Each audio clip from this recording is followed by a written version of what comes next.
Isang mapagpalang araw po sa ating lahat. Ako si Godfrey Quizon and this is my devotion for today, February 9. So, ang topic po natin ngayon ay naghihimala pa ba ang Diyos? Or cessationism. So, ang ating verse po for today is 1 Corinthians chapter 12 verses 7 to 11. Babasahin ko po. Now, to each one of the manifestation of the Spirit is given for the common good. To one there is given through the Spirit a message of wisdom, to another a message of knowledge by means of the Spirit, to another by the Spirit, to another gifts of healing by that one Spirit, to another miraculous powers, to another prophecy, to another distinguishing between spirits, to another speaking in different kinds of tongues, and to still another the interpretation of tongues. All these are the work of one and the same Spirit, and He distributes them to each one just as He determines. So, ang topic po natin ngayon ay cessationism. Cessationism. So, sorry po, bubulol ako.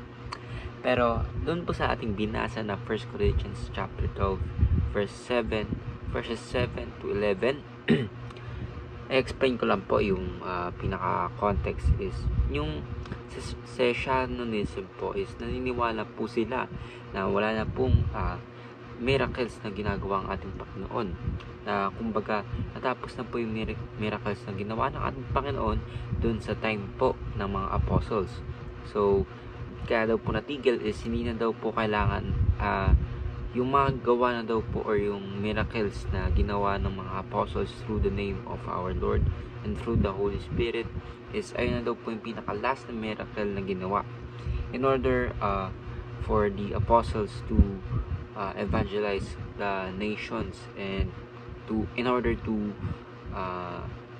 spread the good news of the Lord. So kung babasahin po dito sa Corinthians is marami pong iba't ibang miracles ang ginawa ng mga apostles. Kumbaga yung tongues, speaking in tongues, pagpakaka-cast out ng mga demons, nagkakaroon ng prophecy, diba, nag-prophesize, and interpretation ng tongues, nakakaintindi sila ng tongues, and marami pa pong iba.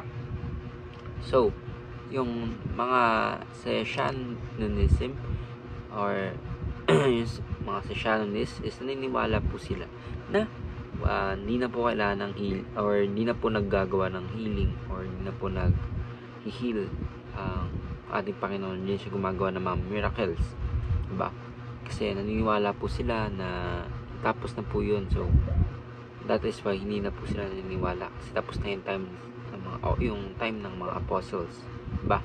So first teaching po natin is cessationism teaches that miracles, prophecies, and tongues ceased after the apostolic era. Second teaching is cessationism helps balance extreme practices, and cessationism itself can be an extreme belief.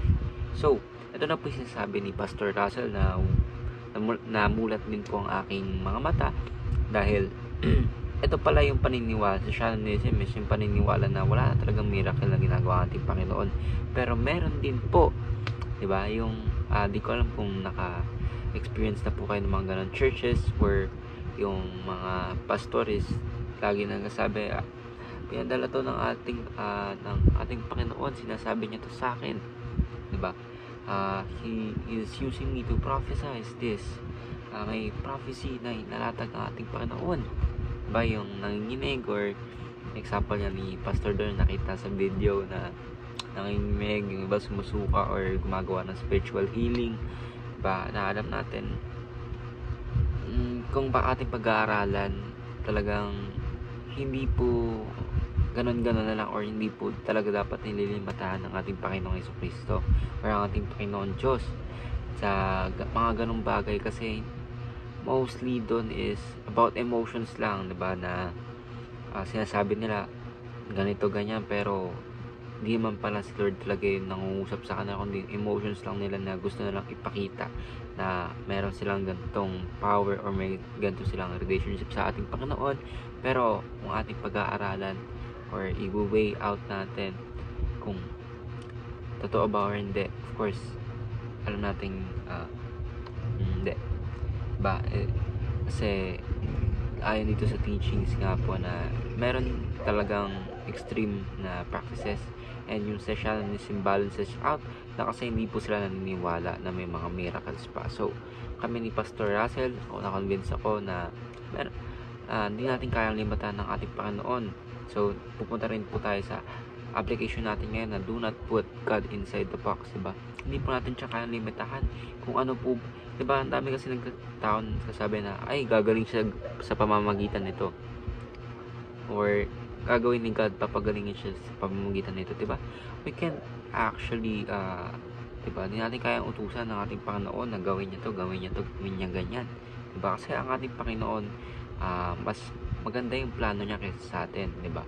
So hindi rin po ako agree sa Sessionism na there is no miracles na, kasi marami po tayo na encounter na testimonies na marami pong taong gumaling through miracle, di ba? Kasi marami lang sila nagsasabi na kaya sila nagpa-convert into Christianity kasi, di ba, yung sakit nila dati is akala nila wala nang solusyon, pero yung mga doctors rin mismo nagulat na nakapag-recover na sila and nakabalik sila sa dati nilang state or kalagayan or health, diba? So second application is pursue biblical view on miracles, diba? Huwag lang tayo maniniwala basta-basta. We must be knowledgeable on the Bible in order for us to see if those miracles are work of God or by the evil spirits. So be cautious of modern day apostles and prophets, of course, diba? Yung last na yung mga apostles or last na mga, diba, we do not we must read the Bible talaga in order for us to know or to know exactly kung totoo ba to or hindi. So most likely, diba, yung modern day apostles or prophets, they are not true in my own belief, diba, on my own understanding na wala na talaga, na hinihintay na lang po natin ng ating Panginoon si Kristo. Yung pagpumunta naman po ating Panginoon si Kristo, of course, those who believes in Him, diba, makikilala natin siya na sabi nga niya yung mga goats niya, or diba, makikilala po nila yung kanilang shepherd.